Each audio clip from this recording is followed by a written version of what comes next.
Heathers now are coming back in vogue. The time was in the 80s that everyone had a heather bed in the garden, and they look quite well and give you a great burst of colour right through the winter and summer. So heathers are broken into two nearly families, we call them. They're the ericus and the calunas. So calunas are these ones here. They're mainly high summer flowering, and the ericus tend to be more autumn, spring. So from now on you'll have the ericus, and then in the summer the calunas will flower. And even when they're not in flower, there's a nice texture to them, you know, and nice leaf. So they're a fairly type of structure.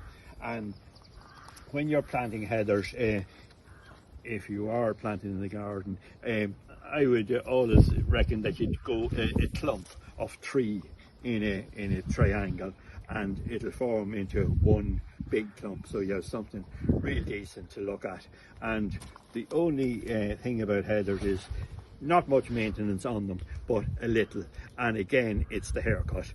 They need to, when these go brown, when the flowers die off, you just need to clip them right down with the scissors, good pair of secateurs, right down into the just deadhead them basically, but just clip them with the scissors or the secateurs, and you'll have lovely bushy plants.